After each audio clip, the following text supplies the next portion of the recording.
Naya Kelmels, and I just finished teaching a Stretches for Stitchers workshop for the Mt Tam Canvas Workers, and I want to share with you the exercises, stretches that we did in that session.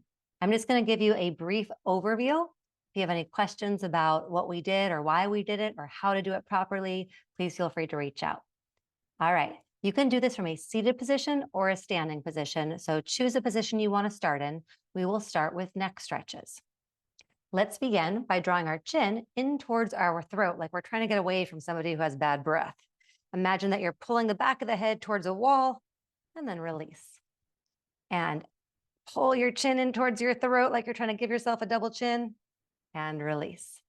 One more time, as you draw your chin in, you're thinking about lengthening through the back of the neck, drawing the back of the head into that imaginary wall behind you, and then release again. Now we're going to draw chin in towards our throat and take our gaze down toward the floor and up towards the sky.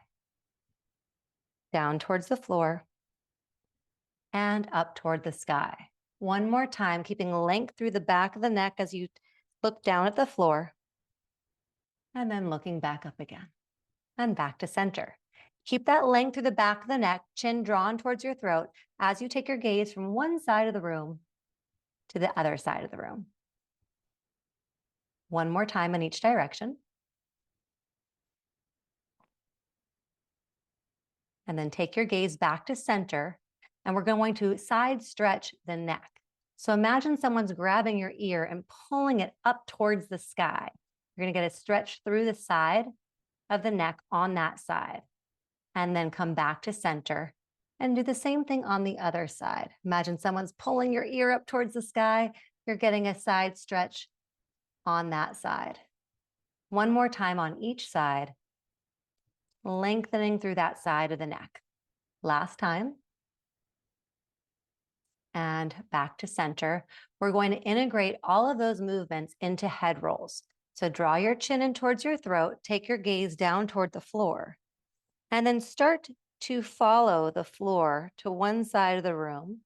Take your gaze up the wall and then up toward the ceiling and start to look over to the opposite wall. Take your gaze down the wall, across the floor, all the way down to the floor right beneath you. And then switch to go the other direction, taking your gaze back across the floor, up the wall, across the ceiling, all the way over to the other side of the room, down the wall, down to the floor, all the way back to right underneath you. And then you'll take your gaze straight back up, looking in front of you. As we move on to the shoulders, try to keep as much length as you can through the back of the neck and keep your chin drawn in towards your throat. We're going to pick up the shoulders and then reach them back behind us. Like we can touch the back of the shoulders to the wall behind us. And then let the shoulder blades slide down the back of the rib cage, like they're heavy weights that are going to draw down towards your lower back. They won't, but we're just going to use that imagery. Let's do one more shoulder roll here. And then allow one shoulder to reach back behind you and then the other. And as you do one shoulder roll at a time, let your rib cage move with the shoulders. So one shoulder rolls back and you're looking to one side of the room, the other shoulder rolls back and you're looking to the other side of the room. And let's do one more time on each side. And then come back to center. All right, we're going to go into some work for our hands, and then I'm going to move up into the shoulders. So for hands, there's the idea that we use our first and second finger too much, our thumb and our index finger, a lot more than the rest of our fingers, especially when we're holding on to things like a needle. So we want to work the other fingers to help keep them mobile as well. So we're going to take our index finger and our middle finger and pull them towards each other. And then we're going to take the middle finger and the ring finger and pull them towards each other. And then we'll take our ring finger and our pinky finger and pull those toward each other. Then we're going to go back the way that we came. Ring finger and middle finger pull towards each other. And middle finger and index finger pull towards each other. And again, all of these exercises you can either do on your own in individual little sessions or do it all together like we're doing now.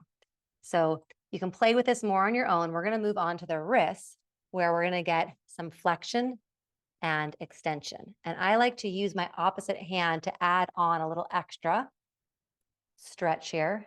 And I use my hand to pull my fingertips back toward my shoulder here. And pressing on the top of the hand.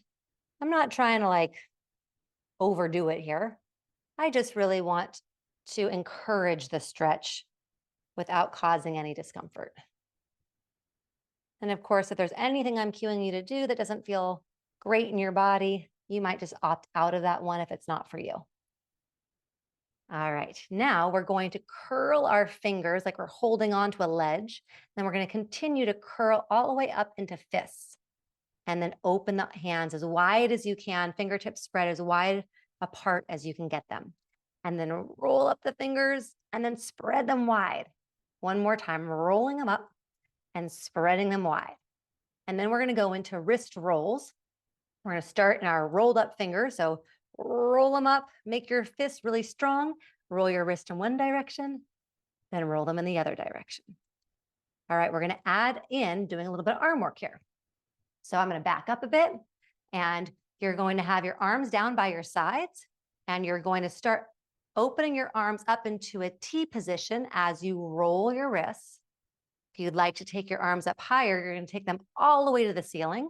Keep rolling your wrists and then switch the direction of your wrist rolls and bring them down by your sides.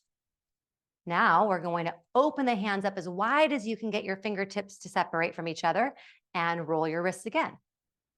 And if you have shoulder issues and you feel like it's more beneficial to only come up to a T position, that's fine. If you'd like to come up higher, go ahead and do so. And then switch the direction of your circles. And you're going to make your way back down again so that your arms are in line with your sides. Okay. And we're going to now take our arms out into a T position. We can still spread our fingertips wide. Practice that whenever we can. And give yourself a nice big hug. Lift your elbows up just about an inch or so. And then draw your elbows slightly forward of you as you draw your breastbone back behind you. So from a side view, there's a little bit of rounding in the spine as I pull the rib cage back and simultaneously draw the elbows forward. You're welcome to hold here or come in and out of this nice stretch or come into half eagle, also known as eagle arms. From this position, we'll make little tiny circles with your elbows. If you are in your hugging stretch, you can still make these little circles with the elbows. Switch directions. Imagine that you're painting a little circle with your elbows. You're painting that circle right in front of you. Now notice which arm is crossed on top. We're going to switch arms and do this again. So open your arms out to a T.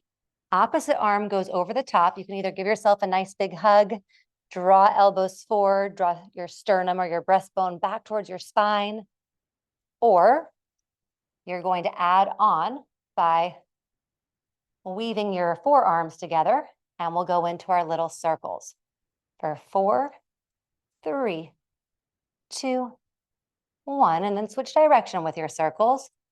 4, 3, 2, 1, and then unwind here. Roll your shoulders back, draw them down the back of your rib cage. We're going to float our arms up towards the ceiling. Meanwhile, shoulders slide down the back of the rib cage. Then we're going to take our arms back behind us, lift the chest up towards the sky. Getting a nice back extension here.